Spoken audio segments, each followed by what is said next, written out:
It's a gorgeous film. Obviously, Alan Rickman directed it. He's also in it. Clearly, he plays King Louis XIV, the sun god himself. Please join me in welcoming Alan Rickman.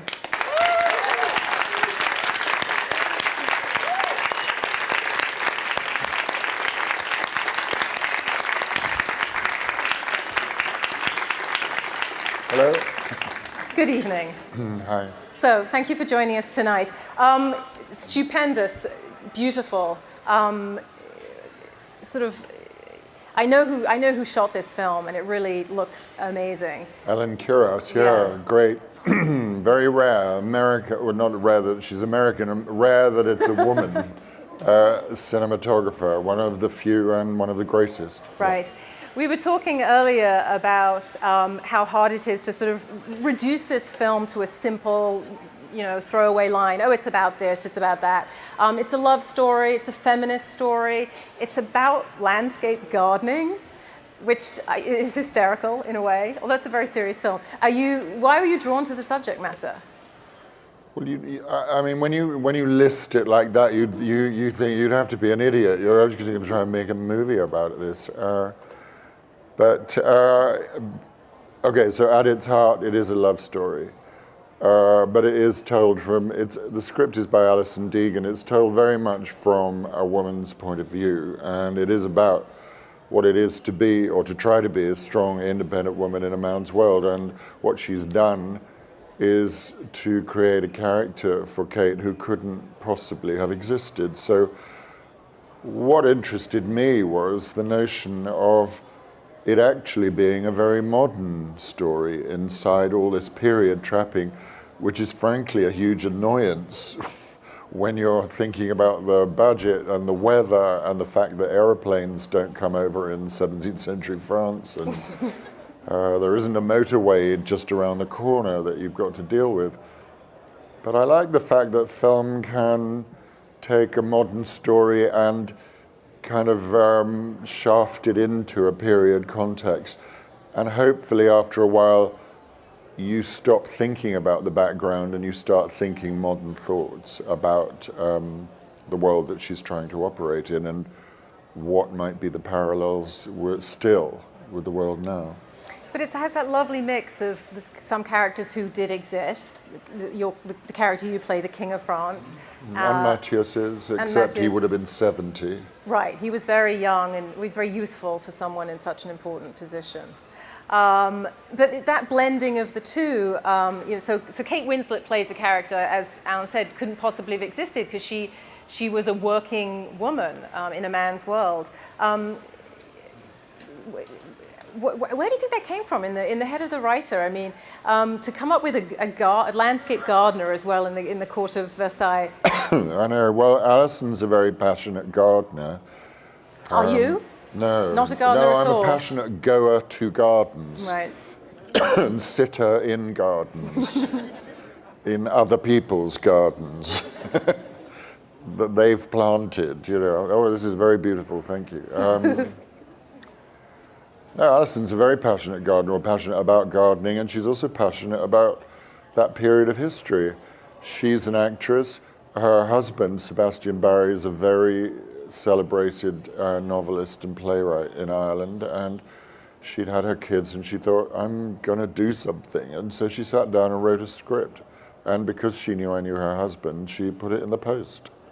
Really? It's as simple as that, really, in one sense. And then you pick this script up, which is 180 pages originally.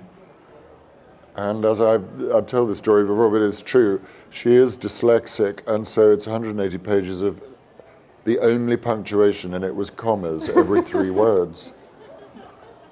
So it was tough to read, but at the same time, a real test of the fact that you kept turning the pages and thought, this writing is really fresh and original, and not just because of a kind of Irish lift to the narrative or to the dialogue that is there, just because of her take on the story. It's I hadn't really read anything quite like it. The dialogue is quite beautiful. you play the King of France. Let's look at a scene where you're getting dressed up, because I think this is a scene where we're going to hear the language. Okay. Can we run that clip? No? Wonderful. I love the way you directed this scene. I love the close-up on the clothes going on, the man becoming the king. It reminds me of the scene in Life of Galileo, the Brecht scene. All right, yeah.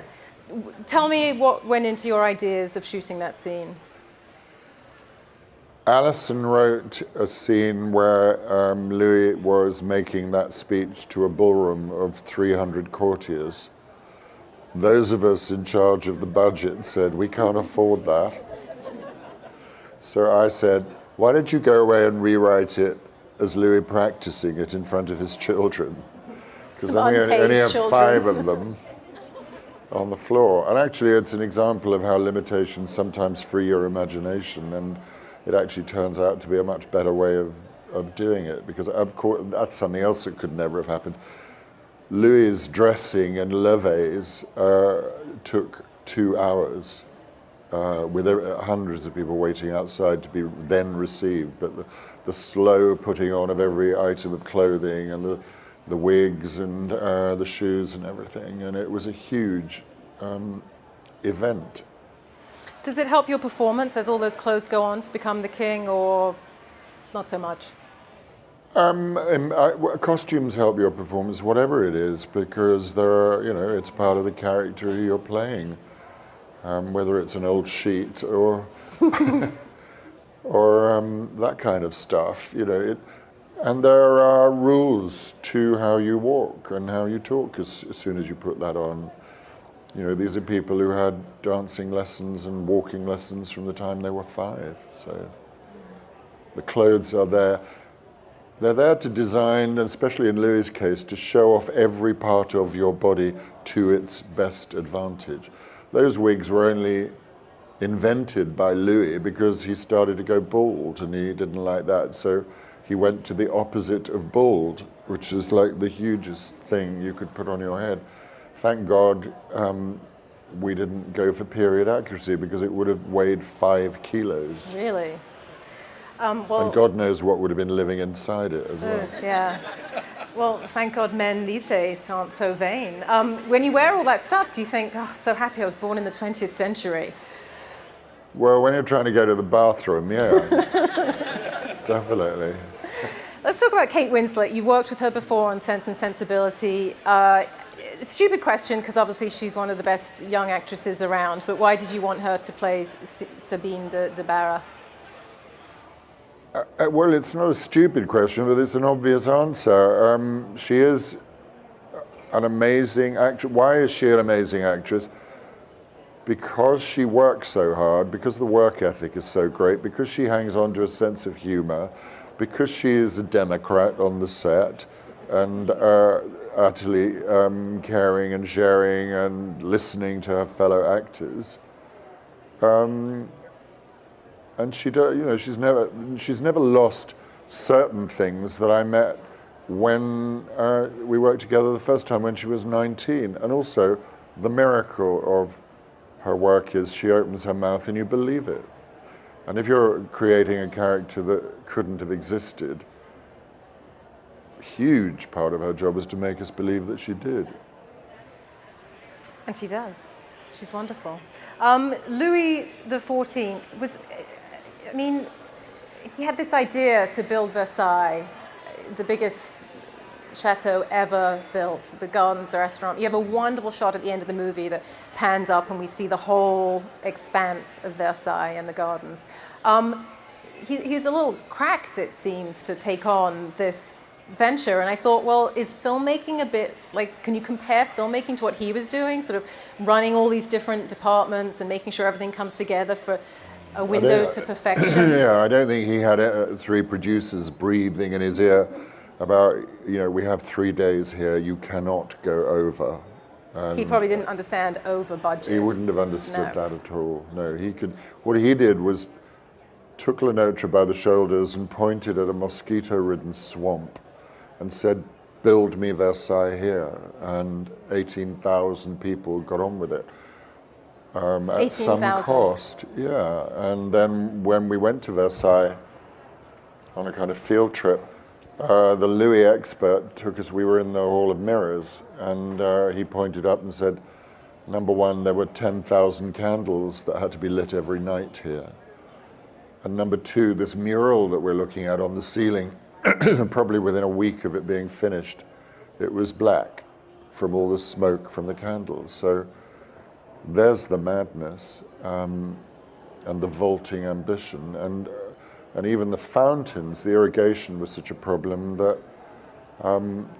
as he took all these people on the tour of all his beautiful fountained gardens, there's some poor sod running around and turning one fountain off and the next one on because they couldn't have them all going at once. It's astounding, really. But go there if you haven't been, because it's breathtaking. Right. I think the best scene in the movie is when you're in a garden, having a rest, enjoying the garden, as you said. Your wig is off, and Kate. Well, I'm very upset because my wife has died, so it's not just having a rest. But, you know, Louis XIV is not allowed to express human emotions, and there's nowhere for him to just be quiet. So, you're right. He takes himself to this little garden and sits there, but removes the trappings. And then Kate comes in and she thinks he's a gardener. So Kate Winslet's character thinks he's a fellow gardener, so she's not scared to talk. You have this wonderful back and forth conversation that becomes very profound. Yeah. But I have to say, you're the master of minimalist facial acting with one eyebrow, perhaps. So I think we have to show them the clip. Can we show them the clip in the garden? Well, it wasn't exactly the clip I was talking about. You'll have to go see the film to see the lead up to that moment, which was priceless. Lovely bit of comic dialogue in there. The film is also a love story, as we mentioned. It's not just about gardening, as I so trivially refer to it. No, just to allay people's worry, the film is not a history lesson. And it's not about gardening. It's not a gardening book. It has a carriage crash. There's action, there's love, there's some hanky-panky in a horse and carriage. But it is Once Upon a Time, definitely. Yes. It is that. So tell me about casting Matthias Schoenaerts against Kate. Well, it was a wonderful serendipity, really, in as much as when I cast Kate, she was when we were ready and funded, and she was the right age to play the part. And I'd been working on it from a time when she probably would have been too young to play it. I was filming in Belgium. I had seen Rust and Bone. Matthias's name was mentioned. And I thought, well, he's a wonderful actor, but he's Belgian. And we all have to be speaking the same language with the same accent. So I looked him up on YouTube, and he was giving an interview about Rust and Bone in LA with perfect English, but with an American accent. So we just had to iron out the American bit. Well, have you seen Far From the Madding Crowd? I mean, he's in that with an English accent. Well, he did that after us. After you? We helped. You helped. You said he's clearly very good. And if you haven't seen Rust and Bone and Bullhead, which is phenomenal, you have to go see those. He's also a wonderful person, and what the surprise is there's a beautiful sense of humor there and a great smile. So you don't that was my worry from having seen Rust and Bone, and then I was in Belgium filming, and the point was that he was in Antwerp, so I could meet him like a half an hour's drive, and this big smiling person came in the door. So. Mm-hmm. You mentioned that you've been working on this for a long time, since Kate was too young for the part. I know it takes a long time to get films made, and I know you're very busy with your theatre work and other movies, but why? This is only the second film that you've directed. Well, because of Harry Potter, because... you said it. You said you wouldn't mention it. Oh, well, I have to. It's the truth. When I started that in, 2000, there were only 3 books, and I didn't know that I would have anything to do with the 4th or the 5th. And I finished the first film in '97. So there was 3 years, and then suddenly there was 10 years when I couldn't direct a movie, because you have to have a year and a half completely free. And although I was making other movies, being on stage, directing in the theatre, I couldn't direct a film until I had finished with Harry Potter. Let's open this up to the audience now. I'm sure there are lots of questions. Hi, Mr. Rickman. How are you? My name is Scott. I'm a huge fan of your work. My question is, I mean, you've played such iconic villains over the years. I want to know, we didn't really get a look at it from the trailer. Well, the two of the top 5 most iconic ever, probably. And I was wondering, does this film have an antagonist? It looks like a romance story, but obviously sometimes in those romantic stories, it's the one that gets in the way that really is the villain at the heart of a story. Is there a villain at the heart of the story? And thank you very much. Well, as an actor, words like that are anathema, because you can't put a label on yourself, otherwise you can't play it. So anything cool, as far as I'm concerned, if I'm playing something that you call a villain, I'm playing a perfectly nice person who just wants stuff. You know, he's got his own agenda. It's different. Other people call him that. As far as he's concerned, he's right. So I think in this film, because it's layered, I hope, and complex, and in a way the antagonist is life, and people are trying to come to some kind of negotiation with their place in the scheme of things. Yeah, Helen McCrory, who plays Matthias's wife, is the person who tries to put a spoke in the wheel of the whole operation, yes. But I hope we also show her vulnerable side. You know, there are reasons why she does that. She's, at that time, yeah, there would never have been a woman in a professional job. There were women who were cooking, cleaning, sewing. At the other end of the spectrum, there were women standing around looking pretty until they stopped looking so pretty, and then they got dumped. So Helen McCrory is playing the woman who's very aware that she's clinging to the wreckage. And so that's what I mean about the film having, I hope, modern connotations. It's not a million miles away from what goes on in the film industry for female actors. Do you want to call her a villain in the film? You might, but I wouldn't. I'd say she is who she is, and her agenda's her agenda, and she does what she does to survive.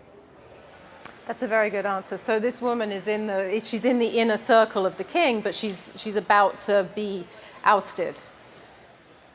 Just like well, she's in danger of it because she knows there's another woman who's taking his affections. Her place in court is assured because she's married to Andre Lenotre, but she knows that Kate Winslet has arrived on the scene. They've been in a loveless marriage, but it's suited them both to maintain their positions and certainly maintain hers. If he leaves her, she's going to be this. How's she going to survive? So she gets busy. She's pretty villainous. Right down here. How did you decide to both act and direct in this film? And could you address the challenges and benefits of doing this? And how did you go about preparing to play such an iconic historical figure as an actor? Well, I didn't decide to do it. There was huge pressure from the budget. I leave you to work that one out. You know, if the director plays a part, they're not so pushed to actually pay you because they know you're going to be there anyway. So it just helps in putting together a financial package. I wasn't that keen, but he's not in that many scenes. And the good news about Louis XIV is that he doesn't move anywhere. He's a fixed point, and everybody comes to him. So it physically made it a little easier. Having said that, you know, it was a great pleasure to work with Kate again, and going about it, you rely on a lot of other people. like Kate, when it comes down to a scene like the one we have in the film, acting is really just about listening, and I'm working with somebody who really listens to me, and so in order to feed her, so I should give her the same gift, and then suddenly acting becomes a lot less difficult than people think it is, if you focus on the other person and not on yourself. This is coming from a 16-year-old's perspective. So I wanted to know what the purpose of this movie was. Why did you do it? And what would set it apart from like every other English 16th century movie? What would set it apart? Because it seems really, really interesting. Go with that. I think you'll find that it is really, really interesting. I hope what you'll find is that, as I was saying earlier, when you start watching it, and I know this from screenings of the film, it's often a trap when period costumes appear, because people go, oh yeah, right, I got the picture. And out will come the fan, and then they'll all start talking in a funny language, and it won't feel like anything to do with my life. But it's an escape, but it's quite a pleasant one. Although I would have to say that I was in one that wasn't like that, called Sense and Sensibility, which I think is a profoundly truthful piece of writing, because it comes from a truly great writer, Jane Austen, and Emma Thompson wrote a truly a script that honored a great writer. And sometimes you learn more about humanity when the story has some quite rigid rules. You know, you don't have to just, four-letter words don't have to appear every other word for you to feel something truthful about the way people interact. And I hope profoundly, and I believe, that this film has a lot to say about the way men and women come to some kind of, or could come to, a healthier negotiation, if you like, with each other. This film, nearly the last lines of the film are a woman saying, what about us? And a man saying, we will shape each other. That's not a 16th century thing to say, and it's not even heard much now, but it should be. So keep with it seems interesting. Mr. Rickman, thank you so much for coming. The question I've had in mind is, what were some of the most challenging parts about making the film, and how did you overcome them? Well, as it turns out, you know, you can't always know at the time, but for reasons of the budget, we shot the whole film in England, not in France. So you discover that the benefit is that England has a history of stealing other people's cultures. So not only can you go to the British Museum and see the Elgin marbles, but in some of the buildings that you'll see in the film, there are genuine 17th century French interiors that have been picked up and put down in them, and so we film in them. However, England is also challenged by weather, and also the fact that it's quite a thin country. So, as I was saying, one change of the wind and suddenly you're on a flight path. And so the scene between Kate and I don't think we did a take that went on for much longer than about 45 seconds before a plane came over. And then the poor sound guys are coming out from a bush having twiddled their knobs, but they can't get rid of the motorway that's just around the corner. You have sun, cloud, cloud, sun, wind, still, cloud, sun. So then you get back into the editing room and you think, how are we ever going to cut this together? So fortunately, England's also full of great technical experts. So the grading departments turn a cloudy day into a sunny day, and vice versa, and somehow or other, because you think this is going to be impossible. Timing, we shot the whole film in 40 days. And it's a huge undertaking. When I looked at the call sheet every day, God, how are we going to get through this? Time, budget, weather. Usual thing.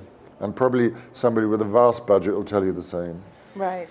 I'm afraid that was the last question we have time for. Please go and see it though, because it's not as effortful as it sounds. No, it's delightful. Mr. Alan Rickman, thank you so much. Thank you very much. And we look forward to your next film.